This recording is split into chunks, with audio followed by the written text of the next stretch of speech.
Hey everyone, and welcome to another deep dive. Today we're going way back in time Way back. to explore how humans went from these small egalitarian bands to building these like mind-bogglingly complex city-states. Yeah, We've got a stack of research papers we do. and some incredible visuals you sent over to help us unpack this. Absolutely. How'd they do it? Like, how do we go from sharing power equally to having kings and pharaohs calling the shots? It really is remarkable when you think about it. For Yeah. like the vast majority of human existence, something like 99.8% of it, Oh, wow. there were no formal governments. Really? Like no presidents, Wow. no parliaments, no nothing. That's almost unfathomable to imagine a world like that, isn't it? Yeah, you look back at these Paleolithic people Yeah. and you think like, what was it like back then? I know. Just small groups. So completely reliant on hunting and gathering for survival. I mean, it begs the question, how do they make decisions without, like, Right. formal structures? Well, they weren't totally flying blind. The key here is egalitarianism. Okay. Imagine just a small, tight-knit group where everyone has a voice Okay. and decisions are reached through consensus. Okay, so everyone's survival depends on everyone else. Exactly. Everyone's survival depends on cooperation. Right. And the consequences of those decisions impact everyone equally. So it's like super high-stakes family meeting where everyone gets an equal say. Exactly. But as humans spread out, populations grew, this system had to adapt, right? We're talking around 10,000 BCE. Around then. When things started to shift, what triggered such a monumental change? It all boils down to the Neolithic Revolution, Yeah. a real turning point in human history. Okay. With the advent of agriculture. Okay. Everything changed. So we're talking about like the birth of farming, right? Yeah. How did that lead to the need for different types of governance? So think about it. Agriculture brings a stable food supply Okay. that leads to permanent settlements Right. and, crucially, surplus food. Now, the surplus allows for some folks to say, hey, I'm going to go try my hand at something other than farming. Oh, interesting. We see the emergence of specialized roles like Okay. artisans, craftspeople, Okay. the very first seeds of what we might call social complexity. So basically, agriculture laid the groundwork for those incredible city-states that you sent the visuals of. Right. Speaking of which, Yeah. that image of the ancient city of Ur with its massive ziggurat is breathtaking. Yeah, it's something else. You mentioned those were more than just impressive buildings, right? Absolutely. What were they? Ziggurats were often temples dedicated to gods, Okay. pointing toward this deeply intertwined relationship between religion and authority. So instead of these consensus-based decisions, Right. we're seeing a shift towards something more like top-down. Exactly. Okay. In Sumer, where Ur was located, Right. governance took the form of a theocracy. Okay. So religious leaders Yeah. weren't just spiritual guides. Right. They held positions of immense power. Rulers were seen as divinely appointed, Wow. responsible for conducting religious ceremonies Right. and making decisions affecting every aspect of daily life, Wow. from trade to defense. That's a huge power shift. Huge power shift. To go from egalitarian bands, Right. where everyone has a say, Right. to societies led by rulers Yeah. claiming divine authority. It's really something. It's mind-blowing. Yeah. Makes you wonder how people living then perceived their rulers and the decisions being made for them. And this trend of centralized authority, though it took various forms, of course, Right. continues as we journey toward classical Greece. Okay. By 750 BCE, the Greek city-state, or polis as it was called, Okay. became the dominant political entity around the Aegean Sea. We're looking at a map now, and wow, the sheer number of city-states is incredible. Oh, yeah. So each polis was essentially a city and its surrounding countryside, Right. kind of like a mini nation. Precisely. Okay. Each polis, encompassing anywhere from 50 to 500 square miles, typically included villages and surrounding farmland. Okay. And while they were all Greek, they weren't a monolithic entity. Oh, okay. These city-states experimented with different forms of government, each with its own power dynamics. Okay. We see monarchies where kings ruled, Right. aristocracies controlled by elite families, Okay. and oligarchies where power rested in the hands of a select few. So a real mixed bag of governance models, Yeah, you could say that. but not full-blown democracy just yet. Not quite, but the emergence of these different governance models wasn't always peaceful or stable. Right, I bet. Take Sparta, for example. Known for their military prowess, they were ruled by kings, classic monarchy. Right. But even in Sparta, there were internal tensions and power struggles. Speaking of power struggles, Yeah. those trade routes that were flourishing must have shaken things up a bit. Oh, absolutely. Over time, Right. those expanding trade routes led to the rise of a wealthy merchant class Okay. and skilled artisans. These new power players often challenged the existing order, Makes sense. leading to instability and sometimes even violent attempts at seizing control. Wow. Take Thebes, for example. A handful of powerful families took control, Really? forming an oligarchy. It seems like this constant push and pull between different groups vying for power was a driving force in how governance evolved. Definitely a theme we see Yeah. again and again. It's fascinating how those dynamics played out in different city-states, Mm-hmm. with some clinging to old power structures, Right. while others experimented with new ideas. Yeah, and that brings us to Athens, a Athens. city-state synonymous with democracy. Right. Yeah. And I have a feeling that most people don't realize Athenian democracy didn't just appear overnight. Oh, you are absolutely right. Athenian democracy wasn't some idealistic experiment. Right. It was a messy Yeah. and often chaotic process Yeah. born out of the very power struggles we've been discussing. Right. Tensions simmered between the wealthy, the poor, and influential figures, Yeah. all seeking to maintain order. And let's be honest, avoid complete social upheaval. So less of a kumbaya moment Yeah. and more of a how do we prevent everything from falling apart? Exactly. That kind of situation. And that brings us to Solon, Okay. a pivotal figure in Athenian history. Okay. In 594 BCE, he implemented these groundbreaking reforms, most notably outlawing debt slavery. Wow.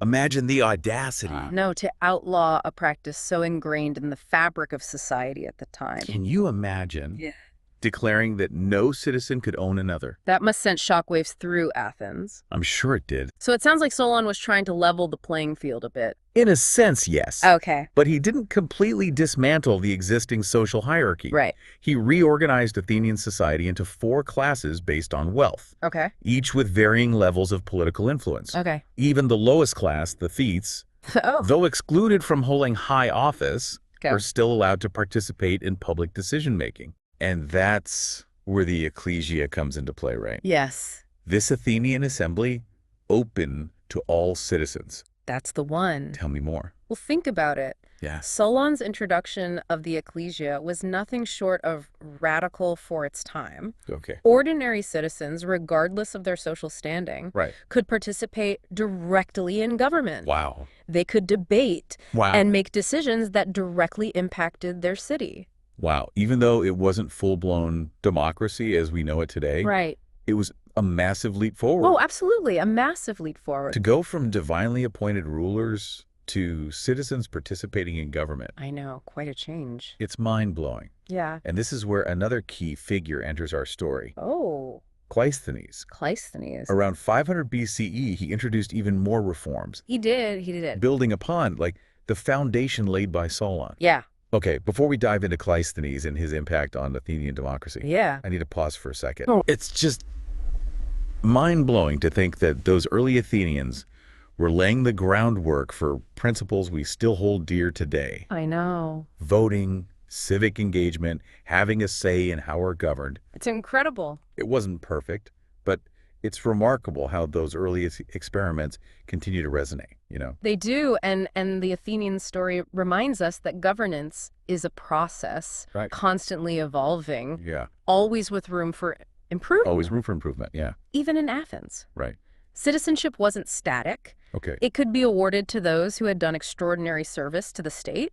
So even within a system that excluded so many, there was a possibility for social mobility. There was. That's fascinating. To a certain extent, yes. Okay. But it's important to note that after Pericles, Okay. Athenian citizenship actually became more restrictive. Really? Yeah, it was limited to those whose parents were both Athenian citizens, Oh, wow. which meant over time, Yeah. fewer people had a direct say. Wow. It's amazing how what might seem like a small tweak to the rules Yeah, could have such a huge ripple effect I know. It's like, across generations. it really is, and it highlights how complex Right. and nuanced systems of governance really are. Right. There are always trade-offs, Right. intended or otherwise. Yeah. Even in a system designed to be as participatory as Athenian democracy Of was, course. it reminds us that there's no one-size-fits-all solution, Right. and that even well-intentioned reforms can have unexpected consequences. Yeah, it really makes you think about the roles individuals played in shaping these systems. We've talked Mhm. about Solon, Cleisthenes, and soon Pericles. Right.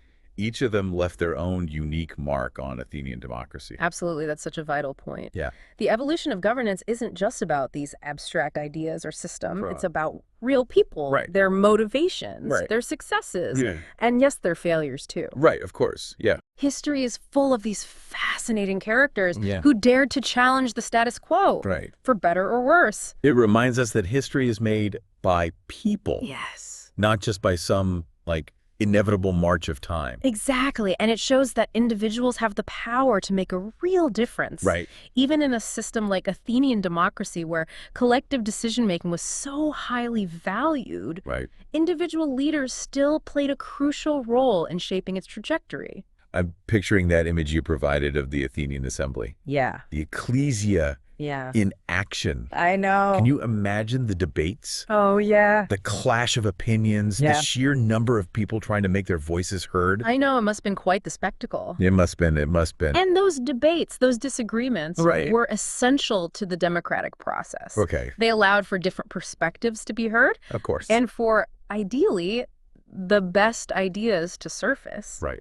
It might not have always been efficient Right. or pretty, but it was dynamic, allowing for adaptation and change. So it makes you appreciate that democracy can be messy. Right. It can. It's not always a smooth ride. Right. But it's a process that relies on negotiation and finding some kind of common ground. Exactly. And maybe, just maybe, that's actually a good thing. That's a really insightful observation. Yeah. There's a tendency, even today, Yeah. to romanticize Athenian democracy, Right. to see it as some sort of idealized utopia. Yeah. It's essential to remember that it was a product of its time, Right. with its own flaws and contradictions, just like any other system. Yeah, of course. Yet, despite those flaws, Athenian democracy was a remarkable achievement. That was. A system that gave ordinary citizens a voice in how they were governed. Right. Unheard of at the time. Pretty much unheard of at the time. Yeah, it's a legacy that continues to inspire, even today. It does. And even though our own systems of governance look quite different, Of course. there's still so much we can learn from those early Athenian experiments. Absolutely. And one of the most important takeaways is that democracy is a journey, Okay. not a destination. Okay. It demands constant attention, Right. constant engagement from citizens. Yeah. It's not something we can simply take for granted. Absolutely not. It's something we have to actively safeguard Work toward. and work towards. Every single day. Every single day. Yeah. The Athenian example is a stark reminder Yeah. that even the most innovative systems of governance are vulnerable. Yeah. They can decay. Right. Power can become concentrated in the hands of a few. Right. And voices can be silenced. It's a sobering thought, but a powerful one too. It is Democracy is a work in progress, always evolving, always evolving. and it requires all of us to play an active role in shaping its future.